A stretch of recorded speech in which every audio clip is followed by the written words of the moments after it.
ಎಲ್ಲರಿಗೂ ನಮಸ್ಕಾರ. ಎಲ್ಲರಿಗೂ ಅಬ್ದಿ ಅಕಾಡೆಮಿಯ ವೈಯಕ್ತಿಕ ಮಾರ್ಗದರ್ಶನಕ್ಕೆ ಸ್ವಾಗತ. ನಾನು ನಿಮ್ಮ ಪುನೀತ್ ರಾಜ್. ಓಕೆ, ಇಂದು ನಾವು ಡೇ 4 ಕ್ವಿಕ್ ರಿವಿಷನ್ ನೋಡ್ತಾ ಬರೋಣ. ನಿನ್ನೆ ನಾವು ಯಾವೆಲ್ಲ ಟಾಪಿಕ್ಗಳನ್ನು ಓದ್ಕೊಂಡಿದ್ವಿ, ನಿನ್ನೆ ಒಂದು ಒನ್ ವರ್ಡ್ ಇರುವಂತಹ 10 ಪ್ರಶ್ನೆಗಳನ್ನು ನಾನು ನಿಮಗೆ ಸಾಲ್ವ್ ಮಾಡ್ತಾ ಬಂದಿದ್ದೆ ಸ್ನೇಹಿತರೆ. ಅದರಲ್ಲಿ ಬಹುಮುಖ್ಯವಾಗಿ ಯಾವುದೆಲ್ಲ ಅಂಶಗಳನ್ನು ನೀವು ಈಗ ರೀಕಾಲ್ ಮಾಡ್ಕೋಬೇಕು ಅನ್ನೋದ್ರ ಬಗ್ಗೆ ಮಾಹಿತಿಯನ್ನು ತಿಳಿಸ್ಕೊಡ್ತಾ ಬರ್ತೀನಿ. ಮೊದಲನೇದಾಗಿ ನಮಗೆ ಯಾವುದು ಫೈಡ್ ಒಂದು ಚಾಂಪಿಯನ್ಶಿಪ್ ಪ್ರಶಸ್ತಿ ಯಾವ ಕ್ರೀಡೆಗೆ ಸಂಬಂಧಪಟ್ಟಿದೆ ಅಂತೇಳಿದೆ, ಚೆಸ್ ಕ್ರೀಡೆಗೆ ಸಂಬಂಧಪಟ್ಟಿರೋದಂತ ನಿಮ್ಗೆ ಆಲ್ರೆಡಿ ತಿಳಿಸ್ಕೊಟ್ಟಿದ್ದೀನಿ ನೆನ್ನೆ ಕ್ಲಾಸಲ್ಲಿ. ಸೊ ಇದರ ಜೊತೆಗೆ ನಮಗೆ ಇತ್ತೀಚೆಗೆ ಏನಕ್ಕೆ ಇದು ಸುದ್ದಿ ಅಂದರೆ D Gukesh. Okay, D Gukesh ಅವರು ನಮಗೆ ಪ್ರಪಂಚದ ಅತಿ ಕಿರಿಯ ವ್ಯಕ್ತಿ ಇದನ್ನು ತೊಗೊಂಡಿದ್ದಾರೆ. ಪ್ಲಸ್ ಭಾರತದ 2ನೇ ಕ್ರೀಡಾಪಟು ಯಾರು ಅಂತ ಕೇಳಿದರೆ ಅದು ನಮ್ಮ ಡಿ ಗುಕೇಶ್ ಅವರಾಗಿರ್ತಾರೆ. ನಂತರ RBIನ ನೂತನ ಗವರ್ನರ್ ಆಗಿ ಯಾರು ಆಯ್ಕೆ ಆಗಿದ್ದಾರೆ ಅಂತ ನಿಮಗೆ ಮಾಹಿತಿಯನ್ನು ನೀಡಿದೆ, ಸಂಜಯ್ ಮಲ್ಹೋತ್ರಾ. ಓಕೆ, ಸಂಜಯ್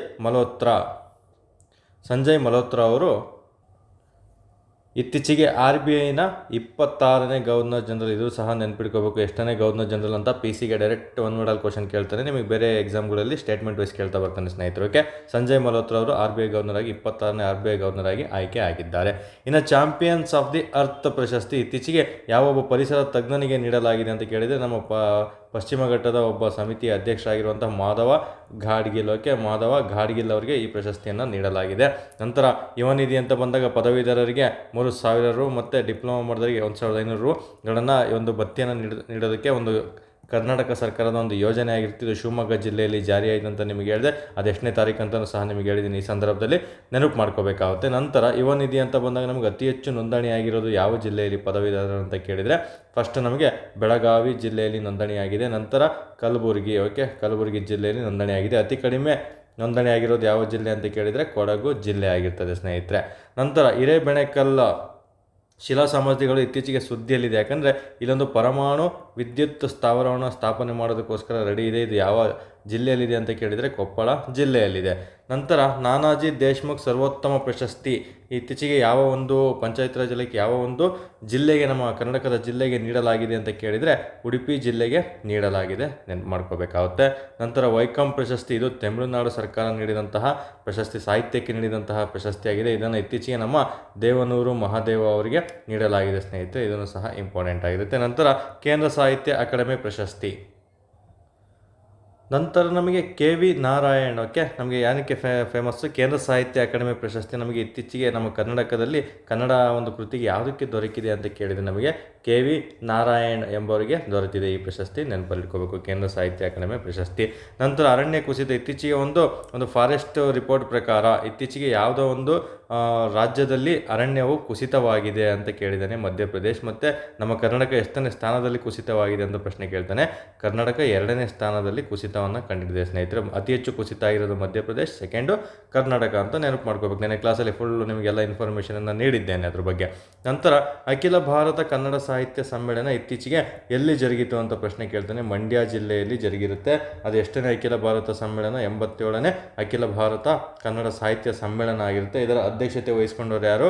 ಗೋರು ಚನ್ನಬಸಪ್ಪ ಅಮ್ಮವರು ಇದರ ಒಂದು ಅಧ್ಯಕ್ಷತೆಯನ್ನು ವಹಿಸ್ಕೊಂಡಿರ್ತಾರೆ ಸ್ನೇಹಿತರೆ. ನೋಡಿ, ಈ ರೀತಿ ನೀವು ಪ್ರತಿದಿನವೂ ಕರೆಂಟ್ ಅಫೇರ್ಸ್ ಓದಿರೋದ್ರಲ್ಲಿ ಈ ಜಸ್ಟ್ ಅವತ್ತಿನ ದಿನ ಓದಿದ ಕರೆಂಟ್ ಅಫೇರ್ಸನ್ನು ಈ ರೀತಿ ಜಸ್ಟ್ ಟೈಪ್ ಮಾಡಿಟ್ಕೊಳ್ಳಿ, ಅಂದರೆ ಬರೆದಿಟ್ಕೊಳ್ಳಿ. ಜಸ್ಟ್ ಒಂದು ಸಲ ನೋಡಿದಾಗ ಕ್ವಶನ್ಸ್, ಅಂದರೆ ನೀವು ಥಿಯರಿ ಓದೋದಕ್ಕಿಂತ ಜಸ್ಟ್ ಇವನ್ನ ರೀಕಾಲ್ ಮಾಡಿದಾಗ ನಿಮಗೆ ಆಟೋಮೆಟಿಕ್ ಆನ್ಸರ್ ಮೈಂಡಲ್ಲಿ ಗ್ಲಾನ್ಸ್ ಆಗ್ತಾ ಬರಬೇಕು. ಆವಾಗ ನಿಮಗೆ ಕರೆಂಟ್ ಅಫೇರ್ಸ್ ಪರ್ಫೆಕ್ಟ್ ಆಗ್ತಾ ಬರ್ತಿರೋ ಸ್ನೇಹಿತರೆ, ಯಾವುದೂ ಕಷ್ಟ ಆಗೋದಿಲ್ಲ. ಓಕೆ, ಇವತ್ತಿನ ಒಂದು ಕರೆಂಟ್ ಅಫೇರ್ಸ್ ನೋಡ್ತಾ ಬರೋಣ. ಓಕೆ, ಇವತ್ತಿನ ಮೊದಲನೇ ಪ್ರಶ್ನೆ ನೋಡ್ತಾ ಬರೋಣ. ಇತ್ತೀಚೆಗೆ ಸುದ್ದಿಯಲ್ಲಿರುವ ಭಾರತೀಯ ಕಮ್ಯುನಿಸ್ಟ್ ಪಕ್ಷ ಅಂತ ಬರುತ್ತೆ ನೋಡಿ, ನಮಗೆ ತುಂಬಾ ಇಂಪಾರ್ಟೆಂಟ್. ಇದನ್ನು CPI ಅಂತ ಕರೀತಾರೆ, ಸೆಂಟ್ರಲ್ ಪಾರ್ಟಿ ಅಂತ ಬರುತ್ತೆ. ಈ ಭಾರತೀಯ ಒಂದು ಕಮ್ಯುನಿಸ್ಟ್ ಪಕ್ಷ ಅಂತ ಬಂದಾಗ CPI if in case full form ಕೇಳಿದರೆ ಕಮ್ಯುನಿಸ್ಟ್ ಪಾರ್ಟಿ ಆಫ್ ಇಂಡಿಯಾ ಅಂತ ಬರುತ್ತೆ. ಅದನ್ನು ನೆನಪಲ್ಲಿಟ್ಕೊಂಡಿರ್ಬೇಕಾಗುತ್ತೆ, PC ಗೊತ್ತಾ ಇರೋರು. ಸೊ ಇನ್ನು ಸ್ಟೇಟ್ಮೆಂಟ್ ವೈಸ್ ನಾವು ಪ್ರಶ್ನೆ ಅಂತ ಕೇಳ್ತಾ ಬಂದಾಗ, ಇತ್ತೀಚೆಗೆ ಸುದ್ದಿಯಲ್ಲಿರುವ ಭಾರತೀಯ ಕಮ್ಯುನಿಸ್ಟ್ ಪಕ್ಷ ಕುರಿತು ಈ ಕೆಳಗಿನ ಯಾವ ಹೇಳಿಕೆ ಸರಿಯಾಗಿದೆ? ಓಕೆ, ಮೊದಲನೇ ಆಪ್ಷನ್, ಈ ಪಕ್ಷವನ್ನು 1925 ಡಿಸೆಂಬರ್ 26ರಂದು ಕಾನ್ಪುರದಲ್ಲಿ ನಡೆದ ಮೊದಲ ಪಕ್ಷದ ಸಮಾವೇಶದಲ್ಲಿ ರಚನೆ ಮಾಡಲಾಯಿತು ಅಂತ ಕೊಟ್ಟಿದ್ದಾರೆ. ಇನ್ನು ಈ ಪಕ್ಷವನ್ನು ಸ್ಥಾಪಿಸಿದವರು MN ರಾಯ್ ಅಂತ ಕೊಟ್ಟಿದ್ದಾರೆ ಸ್ನೇಹಿತರೆ. ಸೊ ನಾವು ನೋಡ್ತಾ ಬರೋಣ, ಕಮ್ಯುನಿಸ್ಟ್ ಪಾರ್ಟಿ ಅಂತ ಬಂದಾಗ ಕಮ್ಯುನಿಸ್ಟ್ ಪಾರ್ಟಿ ಆಫ್ ಇಂಡಿಯಾ ಅಂತ ಬಂದಾಗ ನಮಗೆ ನೆನಪಲ್ಲಿಟ್ಕೋಬೇಕಾಗುತ್ತೆ. ಏನು ಫಸ್ಟ್ ನಮಗೆ ಇದರಲ್ಲಿ ಒಂದು MN ರಾಯ್ ಆಗಿರ್ಬೋದು, ಮತ್ತು ಇನ್ನೊಬ್ಬರು ಬರ್ತಾರೆ MN ರಾಯ್ ಆಗಿರ್ಬೋದು, ಪ್ಲಸ್ ಅಬಾನಿ ಮುಖರ್ಜಿ ಅಂತ ಬರ್ತಾರೆ. ಎಮ್ ಎನ್ ರಾಯ್ ಮತ್ತು ಅಬಾನಿ ಮುಖರ್ಜಿ ಅಂತ ಬರ್ತಾರೆ. ಇವರು ಫಸ್ಟ್ ತಾಷ್ಕೆಂಟಲ್ಲಿ ಇದ್ರ ಬಗ್ಗೆ ಪ್ಲ್ಯಾನ್ ಹಾಕ್ಕೊಳ್ತಾರೆ. ಈ ಪಕ್ಷವನ್ನು ನಾವು ಸ್ಥಾಪನೆ ಮಾಡೋದಾ ಬೇಡ ಅಂತ ಹೇಳ್ಬಿಟ್ಟು ತಾಷ್ಕೆಂಟಲ್ಲಿ ಮೊದಲ ಬಾರಿಗೆ ಪ್ಲ್ಯಾನ್ ಹಾಕ್ಕೊಂಡಿರ್ತಾರೆ ಸ್ನೇಹಿತರೆ. ನಂತರ ಅದನ್ನು CPI ಪಕ್ಷ ಅಂತ ಮಾಡಿಬಿಡೋಣ ಅಂತ ಹೇಳ್ಬಿಟ್ಟು ಪ್ಲ್ಯಾನ್ ಹಾಕ್ಕೊಂಡಾಗ ಅದೇ ಚರ್ಚೆ ಅದೇ ಒಂದು 4 ವರ್ಷ ಮುಂದುವರಿತಾ 5 ವರ್ಷದವರೆಗೂ ಮುಂದುವರಿತಾ 1925ರಲ್ಲಿ ಡಿಸೆಂಬರ್ 26ರಂದು ಪಕ್ಷವನ್ನು ಸ್ಥಾಪನೆ ಮಾಡೇ ಬಿಡೋಣ ಅಂತ ಹೇಳ್ಬಿಟ್ಟು ಎಮ್ ಎನ್ ರಾಯ್ ಅವರು ಒಂದು ಸಭೆಯಲ್ಲಿ ಒಂದು ಕಾನ್ಪುರದಲ್ಲಿ ಸಭೆ ನಡೆಯುತ್ತೆ. ಆ ಕಾನ್ಪುರ ಸಭೆಯಲ್ಲಿ ಇದನ್ನು ಸ್ಥಾಪನೆ ಮಾಡ್ತಾ ಬರ್ತಾರೆ ಸ್ನೇಹಿತರೆ. ಇದರ ಮೊದಲ ಒಂದು ಸಭೆ ಎಲ್ಲಿ ಜರುಗಿತು ಅಂತಲೇ ಕೇಳಿದರೆ ಕಾನ್ಪುರ. ಎಲ್ಲಿ ಈ ಪಕ್ಷ ಸ್ಥಾಪನೆ ಆಯಿತು ಅಂತ ಕೇಳಿದರೆ, ಯಾವ ಸಭೆಯಲ್ಲಿ ಅಂತ ಕೇಳಿದರೆ ಸಹ ಅದು ಕಾನ್ಪುರನೇ ಆಗಿರುತ್ತೆ. ಅದನ್ನು ಸ್ಥಾಪನೆ ಮಾಡಿದವರು ಯಾರು ಅಂತ ಕೇಳಿದರೆ ಎಮ್ ಎನ್ ರಾಯ್ ಅವರಾಗಿರ್ತಾರೆ ಸ್ನೇಹಿತರೆ. ಹಾಗಾದರೆ ನಮಗೆ ಈ ಕಮ್ಯುನಿಸ್ಟ್ ಪಕ್ಷ ಅಂತ ಬಂದಾಗ ಇದು ನಮ್ಮ ಭಾರತದ ಒಂದು ಮೊದಲ ಪಕ್ಷ. ಇದಕ್ಕಿಂತ ಮುಂಚೆ ಒಂದು ಪಕ್ಷ ಇರುತ್ತೆ, ಯಾವುದು INC, ಇಂಡಿಯನ್ ನ್ಯಾಷನಲ್ ಕಾಂಗ್ರೆಸ್. ಸ್ಥಾಪನೆ ಆದಂತಹ ವರ್ಷ ಕೇಳ್ತಾನೆ 1885ರಲ್ಲಿ ಇದು ಸ್ಥಾಪನೆ ಆಗ್ತಾ ಬರುತ್ತೆ ಸ್ನೇಹಿತರೆ. ಇದರ ಒಂದು ಸಿಂಬಲ್ ಎಲ್ರಿಗೂ ಗೊತ್ತು, ಕೈ ಸಿಂಬಲ್ ಆಗಿರುತ್ತೆ ನ್ಯಾಷನಲ್ ಕಾಂಗ್ರೆಸ್ದು. ಈ ಒಂದು 1885ರಲ್ಲಿ ಇದನ್ನು ಸ್ಥಾಪನೆ ಮಾಡಿದಂತಹ ಒಂದು ವೈಸ್ರಾಯ್ ಯಾರು ಅಂತ ಕೇಳಿದರೆ ಲಾರ್ಡ್ ಡಫರಿನ್. ಲಾರ್ಡ್ ಡಫರಿನ್ ಅಂತ ಬರ್ತಾರೆ, ನೆನಪಲ್ಲಿರಬೇಕು, ಲಾರ್ಡ್ ಡಫರಿನ್ ಆಗಿರ್ತಾರೆ. ಇದಕ್ಕೆ ಒಂದು ಮಾನ್ಯತೆ ನೀಡಿದ್ದಂದರೆ ಇದನ್ನು ಮೊದಲ ಒಂದು ಸ್ಥಾಪನೆಗೆ ಕಾರಣವಾದವರು ಯಾರು ಅಂತ ಕೇಳಿದರೆ ಅದು A.O. ಹ್ಯೂಮ್ ಅವರಾಗಿರ್ತಾರೆ. ಇದನ್ನು ಸಹ ಎಕ್ಸಾಮಲ್ಲಿ ಪ್ರಶ್ನೆಯನ್ನು ಕೇಳಲಾಗ್ತದೆ. ಇದನ್ನು ಸ್ಥಾಪನೆ ಮಾಡಿದ್ರ ಸ್ಥಾಪಕರು ಯಾರು ಅಂತ ಕೇಳಿದರೆ A.O. ಹ್ಯೂಮ್. ಕೆಲವೊಂದು ಸಲ ಆಪ್ಷನಲ್ಲಿ ಏನಂತ ಕೊಡ್ತಾನೆ ಅಂದರೆ ಫುಲ್ ಫಾರ್ಮ್ ಕೊಟ್ಬಿಡ್ತಾನೆ, ಎಲಾನ್ ಅಕ್ಟೇವಿಯನ್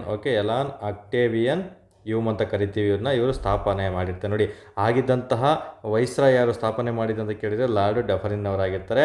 ಬಟ್ INCಯ ಸ್ಥಾಪಕ ಯಾರು ಅಂತ ಕೇಳಿದರೆ A.O. ಹ್ಯೂಮ್ ಆಗಿರ್ತಾರೆ. INC ಮೊದಲ ಸಭೆ ಎಲ್ಲಿ ಜರುಗಿತು ಅಂತ ಪ್ರಶ್ನೆ ಕೇಳ್ತಾನೆ, ಮುಂಬೈಯಲ್ಲಿ ಜರುಗುತ್ತೆ. ಅದರ ಮೊದಲ ಅಧ್ಯಕ್ಷರು ಯಾರಾಗಿದ್ದರು ಅಂತಲೂ ಸಹ ನಿಮಗೆ ಪ್ರಶ್ನೆಯನ್ನು ಕೇಳಲಾಗ್ತದೆ ಸ್ನೇಹಿತರೆ. ಮೊದಲ ಅಧ್ಯಕ್ಷರು ಬಂದು WC ಬ್ಯಾನರ್ಜಿ ಅಂದರೆ ಉಮೇಶ್ ಚಂದ್ರ ಬ್ಯಾನರ್ಜಿ ಅಂತ ನೆನ್ಪಿಡ್ಕೋಬೇಕು. ಅದರಲ್ಲಿ INC ಮೊದಲನೇ ಸೆಷನಲ್ಲಿ ಭಾಗಿಯಾದಂತಹ ಒಂದು ಒಟ್ಟು ಸದಸ್ಯರು ಎಷ್ಟು ಜನ ಅಂತ ಪ್ರಶ್ನೆ ಕೇಳಲಾಗ್ತದೆ. 72 ಸದಸ್ಯರು ಇದರಲ್ಲಿ ಭಾಗಿಯಾಗಿರ್ತಾರೆ. ಇದು ಸಹ ತುಂಬ ಬಾರಿ ಪ್ರಶ್ನೆಗಳು ಕೇಳಿದ್ದಾರೆ ಸ್ನೇಹಿತರೆ. ನಂತರ ನಮಗೆ ಕಮ್ಯುನಿಸ್ಟ್ ಪಾರ್ಟಿ ಅಂತ ಬಂದಾಗ ಎಷ್ಟು ಮಾಹಿತಿನ ನೀವು ತಿಳ್ಕೊಂಡಿದ್ರೆ. ಹಾಗಾದರೆ ಒಂದು ಪಾರ್ಟಿ ಅಂತ ಬಂದಾಗ ಒಂದು ಸೆಂಟ್ರಲ್ ಪಾರ್ಟಿ ಆಗಬೇಕಂದ್ರೆ ಯಾವೆಲ್ಲ ರೂಲ್ಸ್ಗಳನ್ನು ಇದು ಒಳಗೊಂಡಿರುತ್ತೆ ಅನ್ನೋದ್ರ ಬಗ್ಗೆ ನೀವು ಸಂವಿಧಾನದಲ್ಲಿ ರಾಜಕೀಯ ಪಕ್ಷಗಳು ಅಂತ ಒಂದು ಟಾಪಿಕ್ ಬರುತ್ತೆ. ಆ ರಾಜಕೀಯ ಪಕ್ಷಗಳ ಬಗ್ಗೆ ನೀವು ಕಂಪ್ಲೀಟ್ ಮಾಹಿತಿನ ತಿಳ್ಕೊಬೇಕು. ಯಾಕಂದರೆ ಒಂದು ರಾಜಕೀಯ ಪಕ್ಷ ಆಗಬೇಕಂದ್ರೆ ಕೇವಲ ಒಂದು ಸಲ ಒಬ್ಬರು ಗೆದ್ದ ತಕ್ಷಣ ಅದು ರಾಜಕೀಯ ಪಕ್ಷ ಆಗೋದಿಲ್ಲ ಸ್ನೇಹಿತರೆ. ಯಾಕಂದರೆ ಯಾವುದೇ ಒಂದು ಲೋಕಸಭೆ ಆಗಿರ್ಬೋದು, ರಾಜ್ಯಸಭೆ ಆಗಿರ್ಬೋದು, ಅಲ್ಲಿ ಸಾರ್ವತ್ರಿಕ ಚುನಾವಣೆಗಳು ನಡೆದಾಗ ಅದರಲ್ಲಿ 4 ಅಥವಾ ಹೆಚ್ಚಿನ ರಾಜ್ಯಗಳಲ್ಲಿ ಅವರು ಮತವನ್ನು ಗಳಿಸ್ಬೇಕಾದ್ರೆ ಜಯ ಆಗಬೇಕಾಗುತ್ತೆ, ಅಥವಾ 6% ಮಾನ್ಯ ಮತಗಳನ್ನು ಪಡೆದುಕೊಂಡಿರಬೇಕಾಗುತ್ತೆ. ಯಾವುದೇ ರಾಜ್ಯಗಳಿಂದ ಒಂದು 4 ಲೋಕಸಭಾ ಕ್ಷೇತ್ರದಲ್ಲಿ ಅವರು ಸ್ಥಾನವನ್ನು ಗೆಲ್ಲೇಬೇಕು. ಆವಾಗ ಅವ್ರನ್ನ ರಾಜಕೀಯ ಪಕ್ಷ ಅಂತ ಅದನ್ನು ಕನ್ಸಿಡರ್ ಮಾಡ್ತಾ ಬರ್ತೀವಿ. ಅಥವಾ ಮತ್ತೆ ಇನ್ನೂ ರೂಲ್ಸ್ ಇರ್ತದೆ. ಇದರ 3 ರೂಲ್ಸ್ ಇದೆ. ಎರಡನೇದಾಗಿರ್ಬೋದು, ಕಳೆದ 3 ಚುನಾವಣೆಗಳಲ್ಲಿ ಒಟ್ಟು ಲೋಕಸಭೆ ಸ್ಥಾನಗಳಲ್ಲಿ 2% ಇವರು ಸ್ಥಾನವನ್ನು ಪಡೆದುಕೊಂಡಿರ್ಬೇಕಂದ್ರೆ ಕಳೆದ 3 ಎಲೆಕ್ಷನ್ ನಡೆಯುತ್ತಲ್ಲ ಅಂಥ ಎಲೆಕ್ಷನ್ಗಳಲ್ಲಿ ಲೋಕಸಭೆಯಲ್ಲಿ ಒಟ್ಟು ಸ್ಥಾನಗಳಲ್ಲಿ 2% ಇವರು ಮತವನ್ನು ಅಂದರೆ ಒಂದು ಸ್ಥಾನವನ್ನು ಪಡೆದುಕೊಂಡಿರಬೇಕಾಗುತ್ತೆ. ಮತ್ತು ಕನಿಷ್ಠ 3 ರಾಜ್ಯಗಳಿಂದ ಸಂಸದರಾಗಿ ಗೆಲ್ಲಬೇಕಾಗುತ್ತೆ. ಈ ರೀತಿ ಪ್ರಶ್ನೆಗಳು ಸಹ ನಿಮಗೆ ಎಕ್ಸಾಮಲ್ಲಿ ಕೇಳ್ತಾ ಬರ್ತಾರೆ. ನಂತರ ಕನಿಷ್ಠ 4 ರಾಜ್ಯಗಳಲ್ಲಿ ರಾಜ್ಯ ಪಕ್ಷವಾಗಿ ಮಾನ್ಯತೆಯನ್ನು ಹೊಂದಿರಬೇಕಾಗುತ್ತೆ. 4 ರಾಜ್ಯಗಳಲ್ಲಿ ರಾಜ್ಯ ಪಕ್ಷವಾಗಿ ಮಾನ್ಯತೆಯನ್ನು ಸಹ ಇದು ಹೊಂದಿರಬೇಕಾಗುತ್ತೆ ಸ್ನೇಹಿತರೆ. ನೋಡಿ, ಈ ರೀತಿ ನಿಮಗೆ ರಾಜಕೀಯ ಪಕ್ಷ ಆಗಬೇಕಂದ್ರೆ ಏನೆಲ್ಲ ಟರ್ಮ್ಸ್ ಆ್ಯಂಡ್ ಕಂಡೀಷನ್ಸ್ ಇದೆ ಅನ್ನೋದ್ರ ಮೇಲೂ ನಿಮಗೆ ಪ್ರಶ್ನೆಗಳನ್ನು ಕೇಳಲಾಗ್ತದೆ. ಇತ್ತೀಚೆಗೆ ಇದು ಯಾಕೆ ಸುದ್ದಿಯಲ್ಲಿದೆ ನೋಡಿ, ಜಸ್ಟ್ ಗಮನಿಸಿ.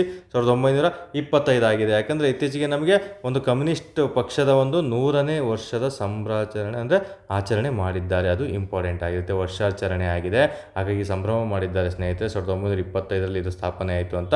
100 ವರ್ಷ ಇಲ್ಲಿಗೆ ಕಂಪ್ಲೀಟ್ ಆಗಿದೆ. ಹಾಗಾಗಿ ಇದು ಕೇಳುವಂತಹ ಚಾನ್ಸಸ್ ಇದೆ, ಸುದ್ದಿಯಲ್ಲಿದೆ. ಸೊ ಹಾಗಾಗಿ ಈ ಒಂದು ಟಾಪಿಕನ್ನು ಹೇಳ್ತಾ ಬಂದೆ. ಹಾಗಾದರೆ ಆಪ್ಷನ್ ನೋಡ್ತಾ ಬರೋಣ.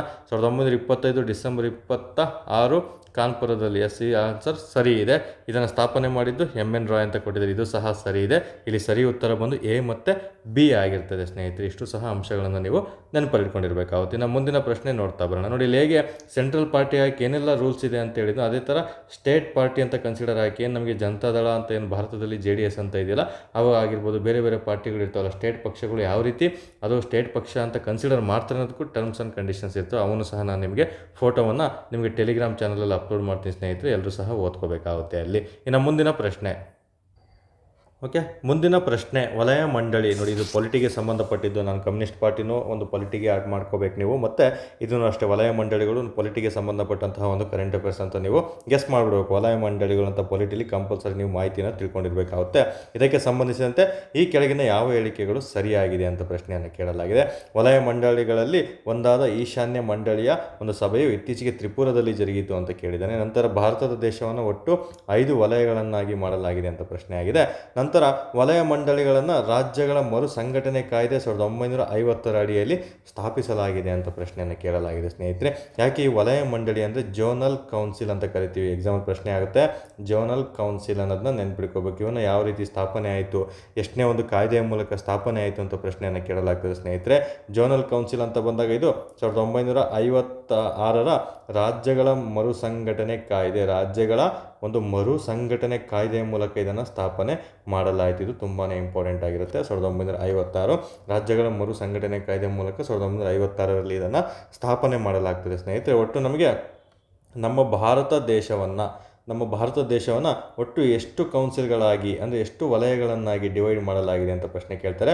5 ವಲಯಗಳನ್ನಾಗಿ ಡಿವೈಡ್ ಮಾಡಲಾಗಿದೆ. ಇದನ್ನು ಸಹ ಎಕ್ಸಾಮಲ್ಲಿ ತುಂಬ ಬಾರಿ ಪ್ರಶ್ನೆ ಆಗಿದೆ. ಹಾಗಾದರೆ ಈ ಒಂದು ಭಾರತದ ಸಂಘಟನೆಗಳ ಮೂಲಕ 5 ವಲಯಗಳನ್ನಾಗಿ ಮಾಡಲಾಯಿತು ಅಂತ ಹೇಳಿದ್ದು. ಆ 5 ವಲಯಗಳು ಯಾವುದು ಅಂತ ನಿಮಗೆ ಪ್ರಶ್ನೆಗಳನ್ನು ಕೇಳಲಾಗ್ತದೆ. ಒಂದು ಉತ್ತರ ವಲಯ, ಸಿಂಪಲ್, ಉತ್ತರ, ದಕ್ಷಿಣ, ಪೂರ್ವ, ಪಶ್ಚಿಮ, ಮತ್ತು ಇನ್ನೊಂದು ಕೇಂದ್ರ ಅನ್ನೋದನ್ನ ನೆನ್ಪಿಟ್ಕೋಬೇಕು. ಉತ್ತರ ಆಗಿರ್ಬೋದು ಒಂದು, ಮತ್ತು ಕೇಂದ್ರ ವಲಯ ಆಗಿರ್ಬೋದು.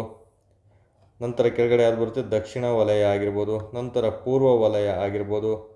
ನಂತರ ಪಶ್ಚಿಮ ವಲಯ ಆಗಿರ್ಬೋದು. ಈ ರೀತಿ 5 ವಲಯಗಳನ್ನಾಗಿ ಡಿವೈಡ್ ಮಾಡ್ತಾ ಬರ್ತಾರೆ. ಆ 5 ವಲಯಗಳು ನಮಗೆ ಇಂಪಾರ್ಟೆಂಟ್ ಆಗಿರುತ್ತೆ. ಇದರಲ್ಲಿ ಕರ್ನಾಟಕದ ವಲಯ ಯಾವುದರಲ್ಲಿ ಬರುತ್ತೆ ಅಂತ ಪ್ರಶ್ನೆ ಕೇಳ್ತಾರೆ. ನಮ್ಮ ದಕ್ಷಿಣ ಭಾರತದಲ್ಲಿಂದ ದಕ್ಷಿಣದಲ್ಲಿ ನಮ್ಮ ಕರ್ನಾಟಕ ಬರುತ್ತೆ ಸ್ನೇಹಿತರೆ. ಎಕ್ಸಾಂಪಲ್ ಕೇಳ್ತಾನೆ, ಕರ್ನಾಟಕ ಯಾವ ವಲಯದಲ್ಲಿ ಅಂತ.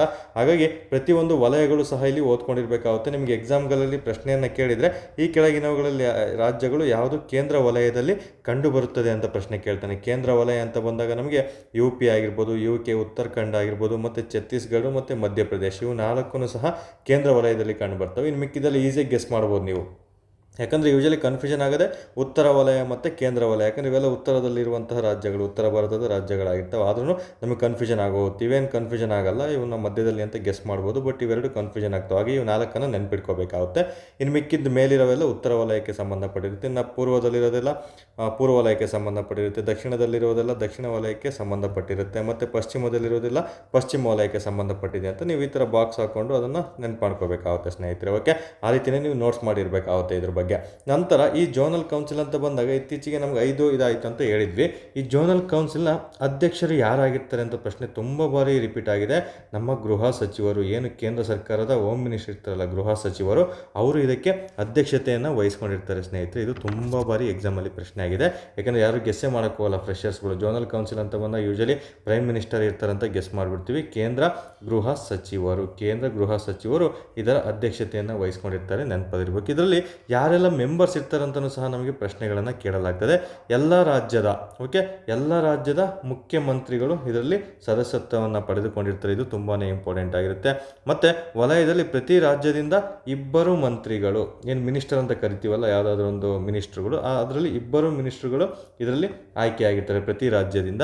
ಮತ್ತು ವಲಯದಲ್ಲಿ ಕೇಂದ್ರಾಡಳಿತ ಪ್ರದೇಶದ ಅಧಿಕಾರಿಗಳು ಸಹ ಇರ್ತಾರೆ. ಏನು ಯೂನಿಯನ್ ಟೆರಿಟರಿ ಅಂತ ಕರಿತೀವಲ್ಲ, ಕೇಂದ್ರ ಆಡಳಿತ ಪ್ರದೇಶದಿಂದನೂ ಸಹ ಇದರಲ್ಲಿ ಅಧಿಕಾರಿಗಳನ್ನು ಆಯ್ಕೆ ಮಾಡಲಾಗಿರ್ತಾರೆ. 3 ಸಹ ಇರ್ತಾರೆ ಸ್ನೇಹಿತರೆ.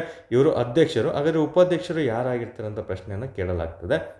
ಉಪಾಧ್ಯಕ್ಷರು ಯಾರಾಗಿರ್ತಾರೆ ಅಂದರೆ ಇಷ್ಟು ಜನ CMಗಳು ಇರ್ತಾರಲ್ಲ, ಎಲ್ಲ ಒಂದು ಮಂಡಳಿಯಲ್ಲಿ CMಗಳು ಇರ್ತಾರಲ್ಲ ಎಲ್ಲ ರಾಜ್ಯದ, ಆ ಒಂದು ಪ್ರತಿ ವರ್ಷವೂ ಸಹ ಅಷ್ಟೇ ಇಂತಿಂಥರಂತ ಒಬ್ಬೊಬ್ಬರನ್ನ CMಗಳನ್ನು ಚೇಂಜ್ ಮಾಡ್ತಾ ಬರ್ತಾರೆ. ಪರ್ಮನೆಂಟ್ ಇಲ್ಲ. ಒಂದು ವರ್ಷ ನಮ್ಮ ಕರ್ನಾಟಕದ CM ಇದ್ದರೆ ಇನ್ನೊಂದು ವರ್ಷ ಮಧ್ಯಪ್ರದೇಶದ CM ಇರ್ತಾರೆ, ಇನ್ನೊಂದು ವರ್ಷ ರಾಜಸ್ಥಾನದ CM ಇರ್ತಾರೆ. ಈ ರೀತಿ ಒಂದೊಂದು ವರ್ಷ ಒಬ್ಬೊಬ್ಬರು CMನ್ನು ಅದಕ್ಕೆ ಆಯ್ಕೆ ಮಾಡಲಾಗ್ತದೆ ಸ್ನೇಹಿತರೆ. ಇದನ್ನು ಸಹ ಪ್ರಶ್ನೆಯನ್ನು ನಿಮಗೆ ಕೇಳಲಾಗ್ತಿದೆ. ಓಕೆ, ಇತ್ತೀಚೆಗೆ ಜೋನಲ್ ಕೌನ್ಸಿಲ್ ಅಂತ ಬಂದಾಗ ಒಂದು ಪೂರ್ವ ಜೋನಲ್ ಇದೆಯಲ್ಲ, ಈಶಾನ್ಯ ಜೋನಲ್, ಇಲ್ಲಿ ಕೊಟ್ಟಿರೋದು ಈಶಾನ್ಯ ಅಲ್ವಾ, ಈಶಾನ್ಯ ಮಂಡಳಿ, ವಲಯ ಮಂಡಳಿ ಇದೆಯಲ್ಲ, ಇಲ್ಲಿ ನಮಗೆ ಇತ್ತೀಚೆಗೆ ತ್ರಿಪುರದ ಒಂದು ಕ್ಯಾಪಿಟಲ್ ಯಾವುದು, ಅಗರ್ತಲಾ ಅಂತ ಬರುತ್ತೆ. ತ್ರಿಪುರದ ಅಗರ್ತಲದಲ್ಲಿ ಇದರ ಒಂದು ಸಭೆ ಜರುಗಿದೆ. ಹಾಗಾಗಿ ಇದ್ರ ಬಗ್ಗೆ ಮಾಹಿತಿಯನ್ನು ನೀಡಲಾಗಿದೆ ಸ್ನೇಹಿತರೆ. ಏನು ಈ ಒಂದು ಝೋನಲ್ ಕೌನ್ಸಿಲ್ನ ಕಾರ್ಯಗಳಾದರೂ ಏನು ಅನ್ನೋದ್ರ ಬಗ್ಗೆಯೂ ಸಹ ನಿಮಗೆ ಪ್ರಶ್ನೆಗಳನ್ನು ಕೇಳಲಾಗ್ತದೆ. ಸಿಂಪಲ್, ಆ ರಾಜ್ಯಗಳಲ್ಲಿ ನಮಗೆ ಒಂದು ಆರ್ಥಿಕವಾಗಿ, ಸಾಮಾಜಿಕವಾಗಿ ಬೇರೆ ಬೇರೆ ಒಂದು ಯಾವುದೇ ಒಂದು ಸವಾಲುಗಳನ್ನು ಎದುರಿಸ್ತಾ ಇದ್ದರೆ ಅವೆಲ್ಲನೂ ಸಹ ಮಂಡಳಿಗಳನ್ನು, ಆ ರಾಜ್ಯಗಳು ಏನು ಇರ್ತವೆ ಆ ಒಂದು ಕೌನ್ಸಿಲಲ್ಲಿ ಎಲ್ಲ ರಾಜ್ಯಗಳು ಸೇರಿಕೊಂಡು ಅಲ್ಲಿರುವಂತಹ ಸವಾಲುಗಳನ್ನು ಎದುರಿಸೋಕ್ಕೋಸ್ಕರ ಈ ಒಂದು ಕೌನ್ಸಿಲ್ಗಳನ್ನು ಮಾಡಲಾಗಿರ್ತದೆ ಸ್ನೇಹಿತರೆ. ಸಿಂಪಲ್, ಎಲ್ಲನೂ ಸಹ ಒಂದು ರಾಜ್ಯಗಳ ಮಧ್ಯೆ ಒಂದು ಸಂಬಂಧವನ್ನು ಬೆಳೆಸ್ಕೊಂಡು ಎಲ್ಲದರಲ್ಲೂ ಸಹ ಒಂದು ಗಣ್ಯತೆಯನ್ನು ಪಡೆದುಕೊಳ್ಬೇಕಂತ ಹೇಳ್ಬಿಟ್ಟು ಅವರು ಈ ಒಂದು ಕೌನ್ಸಿಲ್ಗಳನ್ನು ಮಾಡಲಾಗಿರ್ತದೆ. ಇದನ್ನು ಸಹ ಎಕ್ಸಾಮಲ್ಲಿ ಪ್ರಶ್ನೆಯನ್ನು ಕೇಳ್ತಾರೆ. ಅದಕ್ಕೆ ಯಾವುದಕ್ಕೆ ಸಂಬಂಧಪಟ್ಟಂತೆ ಫೀಚರ್ಸ್, ಲಕ್ಷಣಗಳ ಬಗ್ಗೆ ಕೇಳಲಾಗ್ತದೆ. ಓಕೆ, ಇತ್ತೀಚೆಗೆ ತ್ರಿಪುರದ ಅಗರ್ತಲಾದಲ್ಲಿ ಜರುಗಿತು ಅಂತ ಹೇಳ್ತೀವಿ. ಹಾಗಾದರೆ ಈಶಾನ್ಯ ಅಂತ ಬಂದಾಗ ಈಶಾನ್ಯದಲ್ಲಿ ಯಾವೆಲ್ಲ ರಾಜ್ಯಗಳು ಬರ್ತವೆ ಅನ್ನೋದು ಸಹ ನಿಮಗೆ ಪ್ರಶ್ನೆಗಳನ್ನು ಕೇಳ್ತಾ ಬರ್ತಾನೆ. ಈಶಾನ್ಯ ಅಂತ ಬಂದಾಗ ನಮಗೆ ಓಕೆ, ಇದೇ ರೀತಿ ಝೋನಲ್ ಕೌನ್ಸಿಲ್ 5 ಅಂತ ಓದಿದ್ವಿ. ಅದೇ ರೀತಿ ನಮಗೆ ಒಂದು ಈಶಾನ್ಯ ಮಂಡಳಿಗಳು ಅಂತ ಬರ್ತವೆ. ಏನು ನೀವು ಈಶಾನ್ಯ ರಾಜ್ಯಗಳಲ್ಲೆಲ್ಲ ಓದಿರ್ತಿರಲ್ಲ ಸ್ನೇಹಿತರೆ, ಇಲ್ಲಿ ನಮಗೆ ಏನು ಈಶಾನ್ಯ ರಾಜ್ಯಗಳೆಲ್ಲ ಬರ್ತವೆ, ಆ ಈಶಾನ್ಯ ರಾಜ್ಯಗಳೆಲ್ಲವೂ ಸೇರಿ ನಮಗೆ ಈ ಒಂದು ಕೌನ್ಸಿಲನ್ನು ಮಾಡ್ಕೊಂಡಿರ್ತಾರೆ. ಯಾವ ರೀತಿ? ಝೋನಲ್ ಕೌನ್ಸಿಲ್ ರೀತಿ ಇದನ್ನು ಈಶಾನ್ಯ ಕೌನ್ಸಿಲ್ ಮಂಡಳಿ ಅಂತ ಮಾಡ್ಕೊಂಡಿರ್ತಾರೆ. ಈಶಾನ್ಯ ಮಂಡಳಿ ಅಂತ ನೆನಪಲ್ಲಿಟ್ಕೊಂಡಿರಬೇಕು. ಓಕೆ, ಈಶಾನ್ಯ ಮಂಡಳಿಯಲ್ಲಿ ಯಾವೆಲ್ಲ ರಾಜ್ಯಗಳು ಬರ್ತಾವಂತ ಪ್ರಶ್ನೆ ಕೇಳೋದಾದರೆ ನಿಮಗೆ ಅಸ್ಸಾಂ ಆಗಿರ್ಬೋದು, ಅರುಣಾಚಲ ಪ್ರದೇಶ, ಏನು ಈಶಾನ್ಯ ರಾಜ್ಯಗಳಲ್ಲಿದ್ದಾವಲ್ಲ, ಸಪ್ತ ಸಹೋದರಿಯರ ನಾಡು ಅಂತ ಏನು ಕರಿತೀವಿ, ಅದರಲ್ಲಿ ಎಲ್ಲನೂ ಸಹ ಕಂಡುಬರ್ತೀವಿ. ಸಪ್ತ ಸಹೋದರಿಯರ ನಾಡಲ್ಲಿ ಸಿಕ್ಕಿಂ ಇರೋದಿಲ್ಲ ಸ್ನೇಹಿತರೆ. ಇದು ಸಹ ಪ್ರಶ್ನೆ ಕೇಳ್ತಾನೆ. ಸಪ್ತ ಸಹೋದರಿಯರ ನಾಡುಗಳಲ್ಲಿ ಈ ಕೆಳಗಿನ ಯಾವ ರಾಜ್ಯ ಬರೋದಿಲ್ಲ ಅಂತ ಪ್ರಶ್ನೆ ಕೇಳ್ತಾನೆ. ಸಿಕ್ಕಿಂ ಆಗಿರುತ್ತೆ. ಬಟ್ ಈಶಾನ್ಯ ಮಂಡಳಿಯಲ್ಲಿ ಸಿಕ್ಕಿಮು ಸಹ ಇರುತ್ತೆ, ಸಪ್ತ ಸಹೋದರ ಒಂದು ರಾಜ್ಯಗಳು ಸಹ ಇರ್ತವೆ. ಅದನ್ನು ನೆನಪಲ್ಲಿಟ್ಕೊಂಡಿರ್ಬೇಕು. ಈ ಒಂದು ಸಭೆ ತ್ರಿಪುರದಲ್ಲಿ ಇತ್ತೀಚೆಗೆ ಜರುಗಿದೆ ಅಂತ ನಿಮಗೆ ಮಾಹಿತಿಯನ್ನು ನೀಡಲಾಗಿದೆ. ಇದು ಕರೆಂಟ್ ಅಫೇರ್ಸಲ್ಲಿದೆ. ಸೊ ಹಾಗಾಗಿ ಇದಕ್ಕೆ ಸಂಬಂಧಪಟ್ಟಂತೆ ಈ ಒಂದು ಈಶಾನ್ಯ ಮಂಡಳಿಯ ಅಧ್ಯಕ್ಷರು ಯಾರಾಗಿರ್ತಾರೆ ಅಂದರೆ ಅದಕ್ಕೂ ಸಹ ನಮ್ಮ ಒಂದು ಗೃಹ ಸಚಿವರೇ ಆಗಿರ್ತಾರೆ. ಹೋಮ್ ಮಿನಿಸ್ಟ್ರಿ ಸಹ ಇದಕ್ಕೂ ಅಧ್ಯಕ್ಷತೆಯನ್ನು ವಹಿಸ್ಕೊಂಡಿರ್ತಾರೆ. ಯಾರು? ಈಶಾನ್ಯ ಮಂಡಳಿ. ನೆನಪಲ್ಲಿರಬೇಕು, ಇದನ್ನು ಸಹ ಇಂಪಾರ್ಟೆಂಟು. ಓಕೆ, ಸಿಂಪಲ್ ಮಾಹಿತಿ. ಝೋನಲ್ ಕೌನ್ಸಿಲ್ ಬೇರೆ, ಈಶಾನ್ಯ ಮಂಡಳಿ ಬೇರೆ, ಅದನ್ನು ನೀವು ನೆನಪಲ್ಲಿಟ್ಕೊಂಡಿರ್ಬೇಕಾಗುತ್ತೆ. ಬಟ್ ಉದ್ದೇಶಗಳೆಲ್ಲನೂ ಸಹ ಸೇಮ್ ಇರ್ತವೆ ಸ್ನೇಹಿತರೆ. ಬಟ್ ನಮಗೆ 1950 ವಲಯ ಮಂಡಳಿಗಳಂತ ಕೊಟ್ಟಿದ್ದಾರೆ ಇಲ್ಲಿ. ಸೊ ಇಲ್ಲಿ ನಮಗೆ ಈಶಾನ್ಯ ಮಂಡಳಿ ಅಂತ ಕೊಟ್ಟಿದೆ. ವಲಯ ಮಂಡಳಿಗಳಲ್ಲಿ ಬೇರೆ ಥರ ಆಗಿರುವಂತಹ ಈಶಾನ್ಯ ಮಂಡಳಿಯ ಸಭೆ ಇತ್ತೀಚೆಗೆ ತ್ರಿಪುರದಲ್ಲಿ ನಡೀತು ಅಂತಲೂ ಸಹ ಪ್ರಶ್ನೆಯನ್ನು ಕೊಡಲಾಗಿದೆ. ಹಾಗಾಗಿ ಈ ಒಂದು ಪ್ರಶ್ನೆಯಲ್ಲಿ ವಲಯ ಮಂಡಳಿ ಅಂತ ಬರಬಾರ್ದಿತ್ತು. ಬಟ್ ಇಟ್ಸ್ ಓಕೆ, ಇದನ್ನು ಆನ್ಸರ್ನ ರೈಟ್ ಅಂತ ನಾವು ಕನ್ಸಿಡರ್ ಮಾಡ್ಕೊಳ್ತಾ ಬರೋಣ. ಓಕೆ, ನೋಟ್ಸ್ ಮಾಡ್ಕೊಳ್ಬೇಕಾದ್ರೆ ಅದೇ ರೀತಿ ಮಾಡ್ಕೋಬೇಕಾಗುತ್ತೆ. ಇನ್ನು ಭಾರತ ದೇಶವನ್ನು ಒಟ್ಟು ನಾವು 5 ವಲಯಗಳನ್ನಾಗಿ ವಿಭಜಿಸಲಾಗಿದೆ ಅಂತ ಕೊಟ್ಟಿದ್ದಾರೆ. ಅದನ್ನು ಸಹ ರೈಟ್ ಉತ್ತರ ಆಗಿರ್ತದೆ ಸ್ನೇಹಿತರೆ. ಬಟ್ ಯಾವ ರಾಜ್ಯಗಳ ಮರುಸಂಘಟನೆ ಕಾಯ್ದೆ? 1956 ಮರುಸಂಘಟನೆ ಕಾಯ್ದೆ. ತುಂಬ ಬಾರಿ PCPSI, FDST ಎಲ್ಲದರಲ್ಲೂ ರಿಪೀಟ್ ಆಗಿದೆ. ನೆನಪಿಟ್ಕೋಬೇಕು, 1956 ಇದು ತಪ್ಪಾಗಿರ್ತದೆ ಸ್ನೇಹಿತರೆ. ಸೊ ಸರಿ ಉತ್ತರ A ಮತ್ತು B ಮಾತ್ರ ಆಗಿರುತ್ತೆ, ನೆನಪಲ್ಲಿರಬೇಕು. ಮುಂದಿನ ಪ್ರಶ್ನೆ. ಓಕೆ, ಇದೆಯಲ್ಲ ಅಪ್ಸಾ ಅಂತ ಇದೆ ನೋಡಿ. ಓಕೆ, ಅಪ್ಸ್ಪಾ ಅನ್ನೋದು ನಮಗೆ ಈ ಕಾಯ್ದೆಯು ಭಾರತದಲ್ಲಿ ಈ ಕೆಳಗಿನ ಯಾವ ರಾಜ್ಯಗಳಲ್ಲಿ ಜಾರಿಯಲ್ಲಿದೆ ಅಂತ ಪ್ರಶ್ನೆ ಕೊಟ್ಟಿದ್ದಾರೆ ನೋಡಿ. ಈ ರೀತಿ ನಿಮಗೆ ಪ್ರಶ್ನೆಗಳನ್ನು ಕೇಳಲಾಗ್ತದೆ. ಯಾವುದೇ ಆಗಲಿ ನಿಮಗೆ ಬಿಮ್ಸ್ಟಿಕ್ ಆಗಿರ್ಬೋದು, ಸಾರ್ಕ್ ಆಗಿರ್ಬೋದು, G20 ಆಗಿರ್ಬೋದು, ಮತ್ತು G7 ಆಗಿರ್ಬೋದು, ಇವೆಲ್ಲ ಪ್ರಶ್ನೆಗಳು ಸಹ ನಿಮಗೆ ಎಕ್ಸಾಮ್ಗಳಲ್ಲಿ ಈ ರೀತಿಯೇ ನಿಮಗೆ ಒಂದು ದೇಶಗಳನ್ನು ಕೊಟ್ಬಿಟ್ಟು ಯಾವುದರಲ್ಲಿದೆ ಅಂತ ಕೇಳ್ತಾನೆ. ಯಾವುದು ಸದಸ್ಯತ್ವವನ್ನು ಪಡ್ಕೊಂಡಿಲ್ಲ ಅಂತಲೂ ಸಹ ಪ್ರಶ್ನೆಗಳನ್ನು ನಿಮಗೆ ಕೇಳಲಾಗ್ತದೆ. ಇದೇ ರೀತಿ ಒಂದು ಸ್ಟೇಟಿಗೆ ಸಂಬಂಧಪಟ್ಟಿದ್ದು, ನಮ್ಮ ಭಾರತಕ್ಕೆ ಸಂಬಂಧಪಟ್ಟಿದ್ದು ಒಂದು ಕಾಯ್ದೆ ಮೂಲಕ ನಾನು ನಿಮಗೆ ಎಕ್ಸಾಂಪಲನ್ನು ಕೊಡ್ತಾ ಇದ್ದೀನಿ ಸ್ನೇಹಿತರೆ. ಓಕೆ, ಆಪ್ಸ್ಪಾ ಅನ್ನೋದು ನಮಗೆ ಇದೊಂದು ಕಾಯ್ದೆ ಆಗಿರುತ್ತೆ. ಇದು ಯಾವ ರಾಜ್ಯಗಳಲ್ಲಿ ಜಾರಿಯಲ್ಲಿದೆ ಅಂತ ಅನ್ನೋ ಪ್ರಶ್ನೆಯನ್ನು ಕೇಳಲಾಗಿದೆ. ಸೊ ನಮಗೆ ಮೊದಲು ಏನು ಇದು ಅನ್ನೋದನ್ನ ತಿಳ್ಕೊಬೇಕಾಗುತ್ತೆ. ಓಕೆ, ಇದರ ಫುಲ್ ಫಾರ್ಮ್ ಎಕ್ಸಾಮಲ್ಲಿ ಕೇಳುವಂಥ ಸಾಧ್ಯತೆಗಳಿದೆ, ಯಾಕಂದರೆ ಸುದ್ದಿಯಲ್ಲಿದೆ. ಹಾಗಾಗಿ ಇದನ್ನು ಕೇಳ್ತಾನೆ ಸ್ನೇಹಿತರೆ. ಏನು ಆಪ್ಸ್ಪಾ ಅಂದರೆ ಒಂದು armed forces special powers act ಅಂತ ಕರಿತೀವಿ. ಸ್ಪೆಷಲ್ ಪವರ್ಸ್ ಆ್ಯಕ್ಟ್ ಅಂತ ಕರಿತೀವಿ. ಇದನ್ನು ಫುಲ್ ಫಾರ್ಮ್ ಇಂಪಾರ್ಟೆಂಟು. ಇದನ್ನು ಎಷ್ಟರಲ್ಲಿ ಜಾರಿಗೆ ತಂದರು ಅಂತ ಕೇಳ್ತಾರೆ. 1958 ಕಾಯ್ದೆಯ ಮೂಲಕ ಇದನ್ನು ಜಾರಿಗೆ ತರಲಾಗ್ತದೆ ಸ್ನೇಹಿತರೆ. ಇದನ್ನು 1958 ಕಾಯ್ದೆಯ ಮೂಲಕ ನಮಗೆ ಈಶಾನ್ಯ ರಾಜ್ಯಗಳೇನಿದ್ದಾವೆ 7 ರಾಜ್ಯಗಳಲ್ಲಿ ಇವುಗಳನ್ನು ಜಾರಿಗೆ ತರಲಾಗ್ತದೆ. ಈಗಿನ ತಾನು ಹೇಳಿದ ಹಳೆ ಕ್ವಶನ್ ಈಶಾನ್ಯ ರಾಜ್ಯಗಳು ಯಾವ್ಯಾವ ಅಂತ, ಅಲ್ಲಿ 7 ರಾಜ್ಯಗಳಲ್ಲಿ ಜಾರಿಗೆ ತರಲಾಗ್ತದೆ ಸ್ನೇಹಿತರೆ. ಬಟ್ ಇತ್ತೀಚೆಗೆ ಇದು ಸುದ್ದಿಯಲ್ಲಿದೆ. ಏನಕ್ಕೆ ಸುದ್ದಿಯಲ್ಲಿದೆ? ಈಗ ಆಪ್ಸ್ಪಾ ಅಂದರೆ ಏನು? ಫಸ್ಟ್ ಇದ್ರ ನಮಗೆ ಡೆಫಿನೇಷನನ್ನು ನೀವು ತಿಳ್ಕೊಬೇಕಾಗುತ್ತೆ. ಏನು ಇದು ಅನ್ನೋದಾದರೆ ಒಂದು ಸಶಸ್ತ್ರ ಪಡೆಗಳ ಒಂದು ಕಾಯ್ದೆಯ ಮೂಲಕ ಇದನ್ನು ಜಾರಿಗೆ ತರಲಾಗ್ತದೆ. ಏನಂದರೆ ಗಲಭೆ ಪೀಡಿತ ಪ್ರದೇಶಗಳಲ್ಲಿ ಎಲ್ಲಿ ಗಲಭೆ ಆಗುತ್ತಲ್ಲೋ, ನಮ್ಮ ರಾಜ್ಯದಲ್ಲಿ ಯೂಶಲಿ ಜಮ್ಮು ಕಾಶ್ಮೀರ, ಲಡಾಖ್ ಇಲ್ಲೆಲ್ಲ ಗಲಭೆ ಆಗ್ತಿರುತ್ತೆ. ಅದೇ ಥರ ಈಶಾನ್ಯ ರಾಜ್ಯಗಳು ಒಂದು ಏನು ಬಾರ್ಡರ್ ಕಂಟ್ರೀಸ್ ಹತ್ರ ಯಾವಾಗಲೂ ಗಲಭೆಗಳು ಶುರು ಆಗ್ತಿರ್ತವೆ ಸ್ನೇಹಿತರೆ. ಈ ಗಲಭೆ ಪೀಡಿತ ಪ್ರದೇಶಗಳಲ್ಲಿ ಸಾರ್ವಜನಿಕ ಸುವ್ಯವಸ್ಥೆಯನ್ನು ಕಾಪಾಡೋದಕ್ಕೋಸ್ಕರ ಈ ಒಂದು ಕಾಯ್ದೆಯನ್ನು ಜಾರಿಗೆ ತರಲಾಗ್ತದೆ. ಎಲ್ಲಿ ಜಾಸ್ತಿ ಗಲಭೆಗಳಾಗ್ತಾ ಇರ್ತವೆ ಅಲ್ಲೆಲ್ಲ ಈ ಕಾಯ್ದೆಗಳನ್ನು ಜಾರಿಗೆ ತರಲಾಗ್ತದೆ. ನಮಗೇನು ಈ ಗಲಭೆ ಮೂಲಕ 1976ರ ಅಡಿಯಲ್ಲಿ ಗಲಭೆ ಪೀಡಿತ ಪ್ರದೇಶವೊಂದು ಘೋಷಿಸಲಾದ ಪ್ರದೇಶದಲ್ಲಿ ಈ ಕಾಯ್ದೆಯು ನಿರಂತರ 3 ತಿಂಗಳಲ್ಲಿ ಜಾರಿಯಲ್ಲಿರ್ತದೆ. ಓಕೆ, 3 ತಿಂಗಳಲ್ಲಿ ಜಾರಿವರೆಗೂ ಇರುತ್ತಿದೆ. ಯಾವಾಗ ಜಾರಿಗೆ ತರ್ತಾರೋ ಅಲ್ಲಿಂದ 3 ತಿಂಗಳು ಜಾರಿಯಲ್ಲಿರ್ತದೆ ಸ್ನೇಹಿತರೆ. ಇದನ್ನು ಸಹ ಪ್ರಶ್ನೆಯನ್ನು ನಿಮಗೆ ಕೇಳಲಾಗ್ತದೆ. ಓಕೆ, ಈಗ ಅಪ್ಸಾ ಅನ್ನೋದು ನಮಗೆ ಇತ್ತೀಚೆಗೆ ನೋಡ್ಕೋಬೇಕು, ಯಾವುದಾದ್ರೂ ಸುದ್ದಿಯಲ್ಲಿದೆಯಾ, ಏನಕ್ಕೆ ಸುದ್ದಿಯಲ್ಲಿದೆ ಅಂತಲೂ ಸಹ ಪ್ರಶ್ನೆಯನ್ನು ಕೇಳಲಾಗ್ತದೆ. ಯಾಕಂದರೆ ಇತ್ತೀಚೆಗೆ ಒಂದು ಮಣಿಪುರ ಬರುತ್ತೆ. ಇಲ್ಲಿ ಮಣಿಪುರದಲ್ಲಿ ಇತ್ತೀಚೆಗೆ ಇದನ್ನು ಪುನಃ ಸ್ಥಾಪಿಸಲಾಗಿದೆ ಸ್ನೇಹಿತರೆ. ನಮಗೆ ನೋಡಿ, ಇಲ್ಲಿ ಕನ್ಫ್ಯೂಷನ್ ಮಾಡ್ಕೋಬೇಡಿ, ಹೇಳ್ತೀನಿ. 7 ರಾಜ್ಯಗಳಲ್ಲಿ ಸ್ಟಾರ್ಟಿಂಗು ಜಾರಿಗೆ ತರಲಾಯಿತು. ಮತ್ತು ಎಲ್ಲೆಲ್ಲಿ ಗಲಾಟೆಗಳು ಕಡಿಮೆ ಆಗ್ತೋ ಅವನ್ನೆಲ್ಲ ಎಲಿಮಿನೇಟ್ ಮಾಡ್ತಾ ಬರ್ತಾರೆ. ಆ ರಾಜ್ಯದಲ್ಲಿ ಬೇಡ ಅಂತ ಹೇಳ್ಬಿಟ್ಟು ರಿಮೂವ್ ಮಾಡ್ತಾ ಬರ್ತಾರೆ. ಇದಕ್ಕಿಂತ ಮುಂಚೆ ನಮಗೆ ಈಗ ಸದ್ಯಕ್ಕೆ ಎಲ್ಲಿತ್ತಂದರೆ ನಾಗಾಲ್ಯಾಂಡು ಮತ್ತು ಅಸ್ಸಾಮು ಮತ್ತು ಮಣಿಪುರ, ಆಮೇಲೆ ಅರುಣಾಚಲ ಪ್ರದೇಶ ಇವು 4 ರಾಜ್ಯಗಳಲ್ಲೂ ಸಹ ಪ್ರಸ್ತುತ ಜಾರಿಯಲ್ಲಿದೆ. ಮಣಿಪುರಲ್ಲಿ ಇರಲಿಲ್ಲ, ಇತ್ತೀಚೆಗೆ ಇದನ್ನು ಮರು ಜಾರಿಗೆ ಮಾಡಲಾಗಿದೆ. ಹಾಗಾಗಿ ಇದು ಕರೆಂಟ್ ಅಫೇರ್ಸಲ್ಲಿ ಇತ್ತೀಚೆಗೆ ಸುದ್ದಿಯಲ್ಲಿದೆ ಸ್ನೇಹಿತರೆ. ಪ್ರಸ್ತುತ 4 ರಾಜ್ಯಗಳಲ್ಲಿ ಮಾತ್ರ ಇದೆ. ಮತ್ತು ಒಂದು ಯೂನಿಯನ್ ಟೆರಿಟರಿ ಯಾವುದು, ನಮ್ಮ ಜಮ್ಮು ಕಾಶ್ಮೀರದಲ್ಲೂ ಸಹ 1990ರ ಒಂದು ಕಾಯ್ದೆಯ ಮೂಲಕ ಜಮ್ಮು ಕಾಶ್ಮೀರದಲ್ಲೂ ಸಹ ಈ ಕಾಯ್ದೆ ಜಾರಿಯಲ್ಲಿದೆ, ನೆನಪಲ್ಲಿಟ್ಕೋಬೇಕು. ಪ್ರಸ್ತುತ 4 ರಾಜ್ಯಗಳು, ಒಂದು ಕೇಂದ್ರಾಡಳಿತ ಪ್ರದೇಶದಲ್ಲಿ ಜಾರಿಯಲ್ಲಿರ್ತದೆ ಸ್ನೇಹಿತರೆ. ಹಾಗಾಗಿ ಈ ಪ್ರಶ್ನೆಯನ್ನು ನಿಮಗೆ ಕರೆಂಟ್ ಅಫೇರ್ಸಲ್ಲಿ ಕೇಳಲಾಗ್ತದೆ. ಏನೀಗ ನಮಗೇನು ಎಲ್ಲ ಸೇಡೆಗಳು ಇರ್ತಾವಲ್ಲ, ಏನು ಸಶಸ್ತ್ರ ಪಡೆಗಳಂತ ಏನು ಕರಿತೀವಿ, ವಾಯುಪಡೆ ಆಗಿರ್ಬೋದು, ನೌಕಾಪಡೆ ಆಗಿರ್ಬೋದು, ಇವೆಲ್ಲನೂ ಬರ್ತಾವೆ. ಅದರಲ್ಲಿ ಎಸ್ಪೆಷಲಿ ನಮಗೆ ಒಂದು ಸೇನಾ ಪಡೆ ಆಗಿರ್ಬೋದು, ವಾಯುಪಡೆ ಆಗಿರ್ಬೋದು, ಇವುಗಳು ಭೂಪಡೆಗಳಾಗಿ ಕಾರ್ಯನಿರ್ವಹಿಸ್ತವೆ ಇಲ್ಲಿ. ಓಕೆ, ಒಕ್ಕೂಟದ ಅಡಿಯಲ್ಲಿ ಕಾರ್ಯನಿರ್ವಹಿಸುತ್ತದ್ರಿಂದ ಇವೆಲ್ಲ ಸಶಸ್ತ್ರ ಪಡೆಗಳು ನಮಗೆ ಹೆಲ್ಪ್ಫುಲ್ ಮಾಡುತ್ತೆ. ಎಂಥ ಪ್ಲೇಸಲ್ಲಿ ಎಲ್ಲಿ ಗಲಭೆ ಆಗುತ್ತೋ ಅಲ್ಲೆಲ್ಲ ಬಂದು ಇವರು ಕಾಪಾಡ್ಕೊಳ್ತಾ ನಮ್ಮನ್ನ ಎಲ್ಲರಿಗೂ ಸುರಕ್ಷತೆಯನ್ನು ನೀಡ್ತಾ ಬರ್ತಾರೆ ಸ್ನೇಹಿತರೆ. ಹಾಗಾಗಿ ಇಲ್ಲಿ ನಮಗೆ ಯಾವ ಒಂದು ರಾಜ್ಯಗಳಲ್ಲಿ ಪ್ರಸ್ತುತ ಇದು ಜಾರಿಯಲ್ಲಿದೆ ಅಂತ ನಿಮಗೆ ಕರೆಂಟ್ ಅಫೇರ್ಸಲ್ಲಿ ಪ್ರಶ್ನೆಯನ್ನು ಕೇಳಲಾಗ್ತದೆ.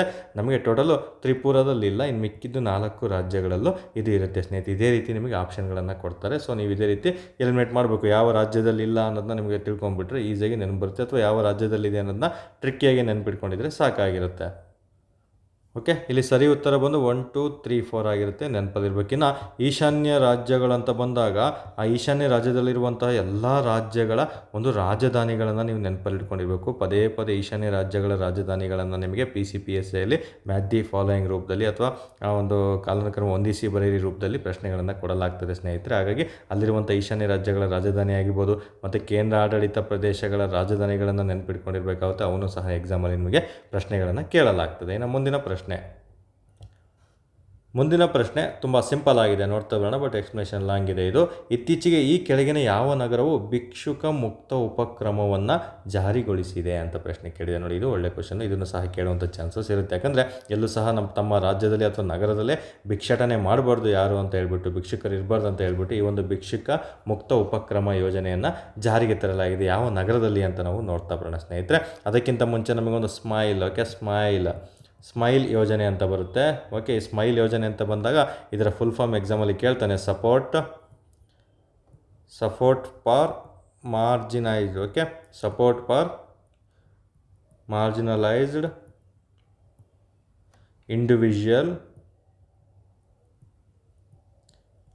Individuals for livelihood. Okay, livelihood ಪಕ್ಕ ಕೇಳ್ತಾನೆ ಒಂದಲ್ಲ ಒಂದು ಎಕ್ಸಾಮಲ್ಲಿ. ಇದ್ರ ಫುಲ್ ಫಾರ್ಮು ನೀವು ನೋಟ್ ಮಾಡಿ ಇಟ್ಕೊಂಡಿರಬೇಕು. And enterprise.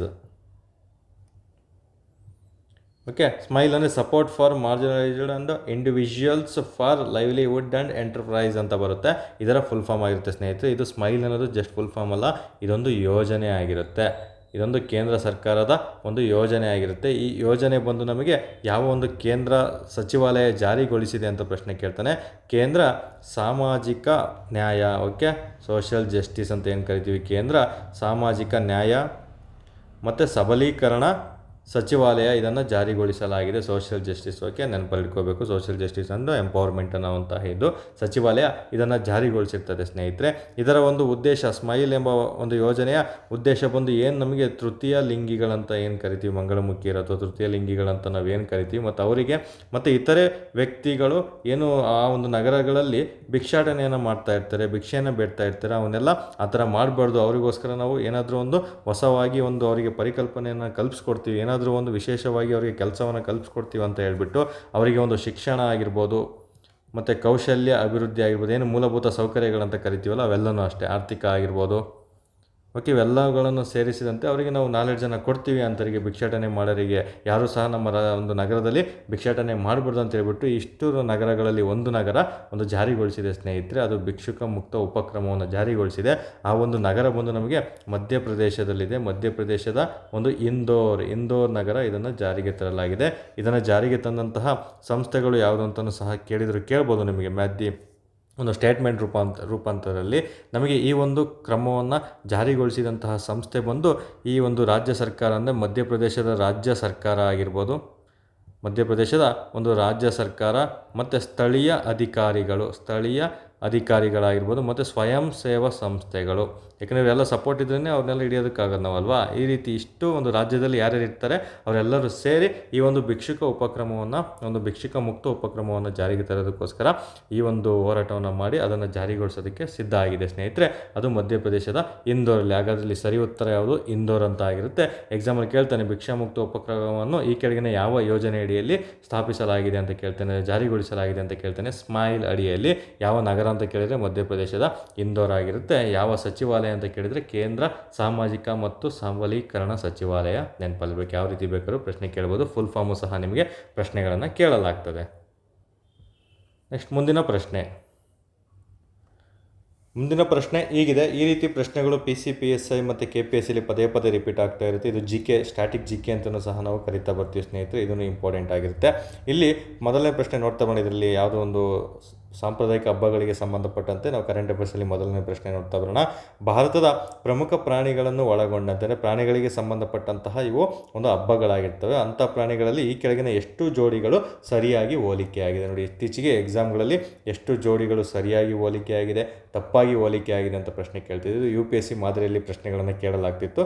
ಸೊ ಸ್ಟೇಟ್ ಎಕ್ಸಾಮ್ಗಳಲ್ಲಿ, ಪ್ರತಿ ಎಕ್ಸಾಮ್ಗಳಲ್ಲೂ ಸಹ ಇದನ್ನು ರೂಢಿ ಮಾಡ್ಕೊಳ್ತಾ ಬರ್ತಿದ್ದಾರೆ ಸ್ನೇಹಿತರೆ. ಹಾಗಾಗಿ ಇನ್ನು ಮುಂದೆ ಈ ರೀತಿ ಪ್ರಶ್ನೆಗಳು ಸಹ ನಿಮಗೆ ಪರೀಕ್ಷೆಯಲ್ಲಿ ಕೇಳ್ತಾ ಬರ್ತಾರೆ. ಎಷ್ಟು ಜೋಡಿಗಳು ಸರಿಯಾಗಿದೆ ಅಂದರೆ ನಿಮಗೆ 100% ಗೊತ್ತಿದ್ದರೆ ಮಾತ್ರ ಇದನ್ನು ಉತ್ತರ ಸರಿ ಮಾಡೋದಕ್ಕಾಗುತ್ತೆ. ಯಾಕಂದರೆ ಇಲ್ಲಿ 2 ಗೊತ್ತಿರುತ್ತೆ, ಇನ್ನು 2 ಗೊತ್ತಿರಲ್ಲ, ಬಟ್ ಎಷ್ಟು ಜೋಡಿ ಸರಿ ಅಂತ ನೀವು ಹಾಕಬೇಕಾಗುತ್ತೆ. ಈ ರೀತಿ ಕನ್ಫ್ಯೂಷನ್ ಮಾಡೋದಕ್ಕೋಸ್ಕರ ಈ ರೀತಿ ಒಂದು ಡಿಫಿಕಲ್ಟ್ ಇರುವಂತಹ ಮಾದರಿಯಲ್ಲಿ ಪ್ರಶ್ನೆಗಳನ್ನು ಇತ್ತೀಚಿನ ಎಕ್ಸಾಮ್ಗಳಲ್ಲಿ ನಾವು ಗಮನಿಸ್ತಾ ಬರ್ಬೋದು. ಓಕೆ, ಹಾಗಾದರೆ ನಾವು ಮೊದಲನೇ ಪ್ರಶ್ನೆ ಇದರಲ್ಲಿ ನೋಡ್ಕೊಳ್ಳೋಣ. ಜೋಡಿಗಳ ರೂಪದ ಮೊದಲನೇ ಪ್ರಶ್ನೆ ಆಗಿರುತ್ತೆ. ನಂದರೆ ಕರೆಂಟ್ ಅಫೇರ್ಸಲ್ಲಿ ಇದು ಮೊದಲನೇ ಪ್ರಶ್ನೆ ಆಗಿರುತ್ತೆ, ಜೋಡಿಗಳ ರೂಪದಲ್ಲಿ ಬಂದಿದ್ದು.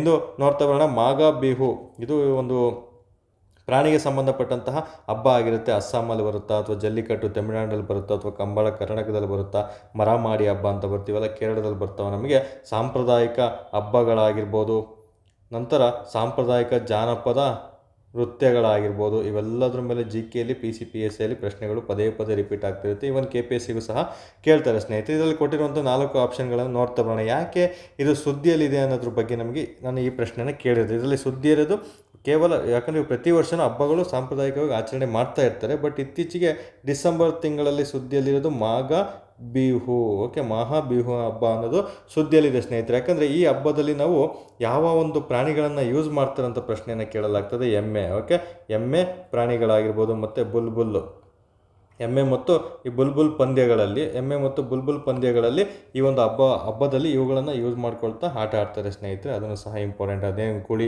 ಗುದ್ದದೆಲ್ಲ ಆಗುತ್ತಲ್ಲ, ಆ ರೀತಿ ಈ ಒಂದು ಹಬ್ಬ ಆಗಿರುತ್ತೆ, ನೆನಪಲ್ಲಿರಬೇಕು. ಫೈಟಿಗೆ ಬಿಟ್ಟಿರ್ತಾರೆ. ಹಾಗಾಗಿ ಇದು ಪ್ರಾಣಿಗಳಿಗೆ ಹತ್ಯೆ ಆಗುತ್ತೆ, ಈ ಥರ ಮಾಡಬಾರ್ದು ಪ್ರಾಣಿಗಳಿಗೆ ಅಂತ ಹೇಳ್ಬಿಟ್ಟು ನೈತಿಕತೆಯನ್ನು ಮೆರೆದು ನಮಗೆ ಈ ಒಂದು ಮಾಘ ಬಿಹು ಅನ್ನೋದು ಒಂದು ಅಸ್ಸಾಂಗೆ ಸಂಬಂಧಪಟ್ಟಂತಹ ಒಂದು ಹಬ್ಬ ಆಗಿರುತ್ತೆ. ಈ ಅಸ್ಸಾಂ ಅಂತ ಬಂದಾಗ ಅಸ್ಸಾಂನ ಹೈಕೋರ್ಟ್ ಎಲ್ಲಿದೆ ಅಂತ ಪ್ರಶ್ನೆ ತುಂಬ ಬಾರಿ ಕೇಳಿದ್ದಾನೆ. ಗುವಾಹಟಿ ಹೈಕೋರ್ಟ್. ಇದು ಪ್ರಶ್ನೆ ಇಂಪಾರ್ಟೆಂಟು. ನೋಡಿ, ಇಲ್ಲಿ ಎಕ್ಸಾಮಲ್ಲಿ ಪ್ರಶ್ನೆನ ಕೇಳಲಾಗ್ತದೆ. ಅಸ್ಸಾಂನ ಕ್ಯಾಪಿಟಲ್ ಸಿಟಿ ಅದಕ್ಕೆ ಹೇಳಿದ್ದು ನೋಡಿ, ಡಿಸ್ಪುರ್ ಅಂತ ಬರುತ್ತೆ. ಅಸ್ಸಾಂನ ರಾಜಧಾನಿ ಯಾವುದು ಅಂದರೆ ಡಿಸ್ಪುರ್. ಬಟ್ ಅಸ್ಸಾಂನ ಒಂದು ಹೈಕೋರ್ಟ್ ಎಲ್ಲಿದೆ ಅಂತ ಪ್ರಶ್ನೆ ಕೇಳಿದರೆ ಅಸ್ಸಾಂನ ಒಂದು ಗುವಾಹಟಿ ಅಂತ ನಗರ ಇದೆ. ಆ ಗುವಾಹಟಿಯಲ್ಲಿ ಹೈಕೋರ್ಟ್ ಇರೋದು ನೆನಪಲ್ಲಿರಬೇಕು. ಈ ರೀತಿ ಅಷ್ಟೇ ಎಕ್ಸಾಮ್ಗಳಲ್ಲಿ ನಿಮಗೆ ಒಂದು 5ರಿಂದ 8 ರಾಜ್ಯಗಳಿದೆ. ಬಟ್ ಅವು ಕ್ಯಾಪಿಟಲ್ ಸಿಟಿ, ತನ್ನ ರಾಜಧಾನಿಯಲ್ಲಿ ಹೈಕೋರ್ಟ್ಗಳನ್ನು ಒಳಗೊಂಡಿಲ್ಲ. ಹೇಗೆ ನಮಗೆ ನಮ್ಮ ಕರ್ನಾಟಕದ ರಾಜಧಾನಿ ಬೆಂಗಳೂರು ಅಂತ ಗೊತ್ತು, ಬಟ್ ಇಲ್ಲಿ ಹೈಕೋರ್ಟ್ ಬೆಂಗಳೂರಲ್ಲೇ ಇರುತ್ತೆ. ಬಟ್ ಬೇರೆ ರಾಜ್ಯಗಳಲ್ಲಿ, ಫಾರ್ ಎಕ್ಸಾಂಪಲ್ ಇಲ್ಲೇ ತಗೊಳ್ಳಿ, ಅಸ್ಸಾಂ ಡಿಸ್ಪುರ್ ಅಂತ ಬಂತು, ಇಲ್ಲಿ ಗುವಾಹಟಿಯಲ್ಲಿ ಹೈಕೋರ್ಟ್ ಇದೆ, ಬಟ್ ಡಿಸ್ಪುರಲ್ಲಿ ಇಲ್ಲ. ಈ ರೀತಿ ಇರುವಂತಹ ಹೈಕೋರ್ಟ್ಗಳು ಸಹ ನಿಮಗೆ ಎಕ್ಸಾಮ್ಗಳಲ್ಲಿ ಪ್ರಶ್ನೆಗಳನ್ನು ಕೇಳಲಾಗ್ತದೆ. ಅದನ್ನು ಸಹ ನೀವು ಅಪ್ಡೇಟ್ ಮಾಡ್ಕೊಳ್ಬೇಕಾಗುತ್ತೆ ಸ್ನೇಹಿತರೆ ಇವತ್ತೇ. ಓಕೆ, ಅದು ನಿಮಗೆ ಟಾಸ್ಕ್ ಕೊಡ್ತಾ ಇದ್ದೀನಿ, ಯಾವ್ಯಾವ ರಾಜ್ಯಗಳಲ್ಲಿ ಇದೆ, ಇವನ್ UPಯಲ್ಲೂ ಅಷ್ಟೇ ಬೇರೆ ಕಡೆ ಇದೆ, ಅವೆಲ್ಲನೂ ಸಹ ನೆನಪಲ್ಲಿ ಮಾಡ್ಕೋಬೇಕಾಗುತ್ತೆ, ಅದನ್ನು ನೋಟ್ಸ್ ಮಾಡಿ ಇಟ್ಕೋಬೇಕು ನೀವು. ಓಕೆ, ನಂತರ ಈ ಕರೆಂಟ್ ಅಫೇರ್ಸ್ ನಾವು ನೋಡ್ತಾ ಬರೋಣ. ಅಸ್ಸಾಂ ಗುವಾಹಟಿ ಅಂತ ಬಂತು. ಈ ಗುವಾಹಟಿ ಹೈಕೋರ್ಟ್ ಬಗ್ಗೆ ತುಂಬ ಬಾರಿ ಪ್ರಶ್ನೆ ಆಗಿದೆ. ಪ್ರಸ್ತುತ ನಮಗೆ 25 ಹೈಕೋರ್ಟ್ಗಳಿದೆ. ರೀಸೆಂಟಾಗಿ ಆದಂತಹ ಹೈಕೋರ್ಟ್ ಬಂದು ಆಂಧ್ರ ಪ್ರದೇಶ ಹೈಕೋರ್ಟ್ ಆಗಿರುತ್ತೆ. ಅತಿ ದೊಡ್ಡ ಹೈಕೋರ್ಟ್ ಯಾವುದು ಅಂದರೆ ಅತಿ ಹೆಚ್ಚು ರಾಜ್ಯಗಳ ವ್ಯಾಪ್ತಿಯನ್ನು ಹೊಂದಿರುವಂಥ ಹೈಕೋರ್ಟ್ ಯಾವುದು ಅಂತ ಕೇಳ್ತಾನೆ, ಅದು ಗುವಾಹಟಿ ಹೈಕೋರ್ಟ್ ಆಗಿರ್ತದೆ ಸ್ನೇಹಿತರೆ. ಗುವಾಹಟಿ ಹೈಕೋರ್ಟ್ ಆಗಿರುತ್ತೆ. ಇದನ್ನು ಸಹ ಎಕ್ಸಾಮಲ್ಲಿ ತುಂಬ ಬಾರಿ ಪ್ರಶ್ನೆಯನ್ನು ಕೇಳಲಾಗಿದೆ. ಏನಕ್ಕೆ ಈ ಒಂದು ಗುವಾಹಟಿ ಹೈಕೋರ್ಟ್ ಫೇಮಸ್ ಅಂತ ಕೇಳೋದಾದರೆ ನಮಗೆ ತುಂಬಾ ಇಂಪಾರ್ಟೆಂಟ್. ಇದ್ರ ಬಗ್ಗೆ ಒಂದು ಕಾನ್ಸೆಪ್ಟನ್ನು ಹೇಳ್ತೀನಿ ರೀ. ನಮಗೆ ಈಶಾನ್ಯ ರಾಜ್ಯಗಳಂತ ಏನು ಬಂದ್ವಲ್ಲ, ಅಲ್ಲಿ ಎಲ್ಲ ಕಡೆಯೂ ಹೈಕೋರ್ಟ್ ಇದೆ, ಬಟ್ ಕೆಲವೊಂದು ಕಡೆ ಹೈಕೋರ್ಟ್ ಇಲ್ಲ ಸ್ನೇಹಿತರೆ. ಅದರಲ್ಲಿ ನಮಗೆ ಗುವಾಹಟಿ ಹೈಕೋರ್ಟ್ ಅಂತ ಬಂದಾಗ ನೆನಪಲ್ಲಿ ಇಟ್ಕೋಬೇಕು, 4 ರಾಜ್ಯಗಳನ್ನು ಒಳಗೊಂಡಿದೆ ವ್ಯಾಪ್ತಿ. ಯಾಕಂದರೆ ಹೈಕೋರ್ಟ್ ಅಂತ ಬಂದಾಗ ಕೇವಲ ಒಂದೇ ರಾಜ್ಯಕ್ಕೆ ಒಂದು ಹೈಕೋರ್ಟ್ ಇರಬೇಕಂತ ಏನಿಲ್ಲ, 2 ಅಥವಾ 2ಕ್ಕಿಂತ ಹೆಚ್ಚು, 3, 4 ಎಷ್ಟು ಬೇಕಾದರೂ ರಾಜ್ಯಗಳು ಸೇರಿ ಒಂದು ಹೈಕೋರ್ಟನ್ನು ಸೃಷ್ಟಿ ಮಾಡ್ಕೋಬೋದು. ಅದೇ ರೀತಿ ಈಶಾನ್ಯದಲ್ಲಿ ಆಲ್ಮೋಸ್ಟ್ ಚಿಕ್ಕ ಚಿಕ್ಕ ರಾಜ್ಯಗಳಿರ್ತವೆ, ಹಾಗಾಗಿ ಎಲ್ಲ ಸೇರಿ ಒಂದು ಹೈಕೋರ್ಟನ್ನು ಮಾಡ್ಕೊಂಡಿದ್ದಾರೆ.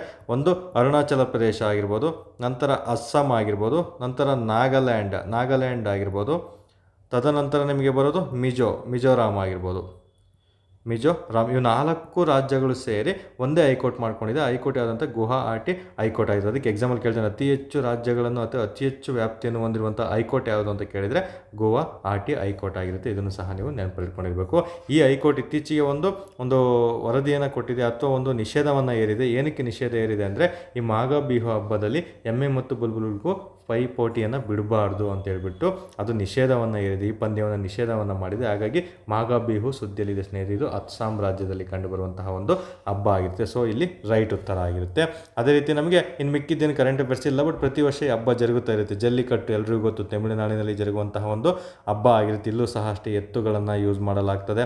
ನಂತರ ಕಂಬಳ, ನಮ್ಮ ಕರ್ನಾಟಕದಲ್ಲಿ ಎಲ್ರಿಗೂ ಗೊತ್ತು, ಕಂಬಳ ಅನ್ನೋದು ಕರ್ನಾಟಕಕ್ಕೆ ಸಂಬಂಧಪಟ್ಟಿದ್ದು. ಇಲ್ಲೂ ಅಷ್ಟೇ ಎಮ್ಮೆಗಳನ್ನು ಒಂದು ಯೂಸ್ ಮಾಡ್ಕೊಳ್ತಾ ಒಂದು ಸಾಂಪ್ರದಾಯಿಕ ಎಮ್ಮೆಗಳ ಸ್ಪರ್ಧೆಯನ್ನು ಆಚರಣೆ ಮಾಡಲಾಗ್ತದೆ. ಇನ್ನು ಮರ ಮಾಡಿ ಅನ್ನೋದು ಇದೆಯಾ, ಕೇರಳನ ತಮಿಳುನಾಡು ಅಂತ ಕನ್ಫ್ಯೂಷನ್ ಮಾಡ್ಕೊತೀರ ಕೆಲವೊಬ್ಬರು.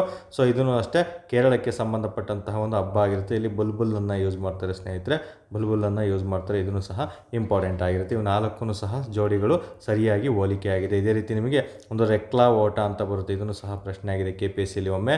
ರೆಕ್ಲಾ ಓಟ ಅನ್ನೋದು ಯಾವ ರಾಜ್ಯದ ಒಂದು ಗೂಳಿಗಳ ಹಬ್ಬ ಆಗಿದೆ ಅಂತ ಪ್ರಶ್ನೆ ಕೇಳ್ತಾರೆ. ಗೂಳಿಗಳ ಸ್ಪರ್ಧೆ ಹಬ್ಬ ರೆಕ್ಲಾ ಓಟ, ಇದು ತಮಿಳುನಾಡಿಗೆ ಸಂಬಂಧಪಟ್ಟಿದ್ದು, ನೆನಪಲ್ಲಿರಬೇಕು. ನಂತರ ಇನ್ನೊಂದು ಫಿಡಾ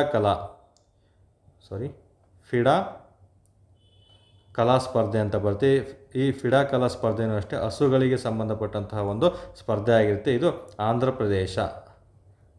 ಪ್ರದೇಶದ ಒಂದು ಹಸುಗಳ ಹಬ್ಬ ಆಗಿರ್ತದೆ ಸ್ನೇಹಿತರೆ. ಇದನ್ನು ಸಹ ಇಂಪಾರ್ಟೆಂಟ್ ಆಗಿರುತ್ತೆ. ಇಷ್ಟು ಹಬ್ಬಗಳು ಸಹ ನಮಗೆ ಪ್ರಾಣಿಗಳಿಗೆ ಸಂಬಂಧಪಟ್ಟಂತೆ ತುಂಬ ಇಂಪಾರ್ಟೆಂಟ್ ಆಗಿರುವಂತಹ ಹಬ್ಬಗಳಾಗಿರ್ತವೆ. ನಾವು ಒಂಟೆ ಅಂತ ಬಂದಾಗ ಗೊತ್ತು, ಒಂಟೆಯಲ್ಲಿರುತ್ತೆ, ಅಫ್ಕೋರ್ಸ್ ರಾಜಸ್ಥಾನದಲ್ಲಿ ಇರ್ತಾವಂತ ಎಲ್ರಿಗೂ ಗೊತ್ತು. ಇದು ರಾಜಸ್ಥಾನದಲ್ಲಿ ನಡೆಯುವಂತಹ ಹಬ್ಬ, ಒಂಟೆ ಉತ್ಸವ ಎಲ್ಲಿ ಜರುಗುತ್ತೆ ಅಂತ ಕೇಳಿದರೆ ರಾಜಸ್ಥಾನ. ಅದರಲ್ಲೂ ಸ್ಪೆಷಲ್ಲಾಗಿ ರಾಜಸ್ಥಾನದ ಯಾವ ನಗರ ಅಥವಾ ಯಾವ ಜಿಲ್ಲೆ ಅಂತ ಕೇಳಿದರೆ ಬಿಕನಾರ್ ಜಿಲ್ಲೆಯಲ್ಲಿ ನಡೆಯುವಂತಹ ಒಂದು ಹಬ್ಬ ಒಂಟೆಗಳ ಓಟ ಆಗಿರುತ್ತೆ, ನೆನಪಲ್ಲಿರಬೇಕು. ಓಕೆ, ಇಷ್ಟು ಅಂಶಗಳನ್ನು ಸಹ ನೀವು ಇಂದಿನ ಕರೆಂಟ್ ಅಫೇರ್ಸಲ್ಲಿ ತಿಳ್ಕೊಂಡಿರಬೇಕಾಗುತ್ತೆ ಸ್ನೇಹಿತರೆ. ಈ ಟಾಪಿಕ್ ಅಂತೂ ತುಂಬಾ ಇಂಪಾರ್ಟೆಂಟ್ ಆಗಿರುತ್ತೆ. ಎಕ್ಸಾಮಲ್ಲಿ ಕೇಳ್ತಾರೆ, ಸಾಂಪ್ರದಾಯಿಕ ಹಬ್ಬ, ಜನಪದ ನೃತ್ಯಗಳ ಬಗ್ಗೆ ನಿಮಗೆ ಪದೇ ಪ್ರಶ್ನೆಯನ್ನು ಕೇಳ್ತಾರೆ. ಶಾಸ್ತ್ರೀಯ ಸಂಗೀತಗಳು ಯಾವುವು, ಶಾಸ್ತ್ರೀಯ ನೃತ್ಯಗಳು ಯಾವುವು ಅನ್ನೋದ್ರ ಮೇಲೆ ನಿಮಗೆ ಎಕ್ಸಾಮಲ್ಲಿ ಪದೇ ರಿಪೀಟ್ ಆಗ್ತಾ ಇರುತ್ತೆ ಸ್ನೇಹಿತರೆ. ಓಕೆ, ಇಂದು 55 ಕ್ವಶನ್, ಯಾಕಂದರೆ ಸ್ಟೇಟ್ಮೆಂಟ್ ಬೇಸ್ಡ್ ತೊಗೊಂಡಿರೋದ್ರಿಂದ ಕೇವಲ 5 ಪ್ರಶ್ನೆಗಳನ್ನು ತೊಗೊಳ್ತೀನಿ. 1 ವರ್ಡ್ ಏನಾದರೂ ಇತ್ತಂದರೆ 10 ಪ್ರಶ್ನೆಗಳನ್ನು ತೊಗೊಳ್ತಾ ಬರ್ತೀನಿ ಸ್ನೇಹಿತರೆ.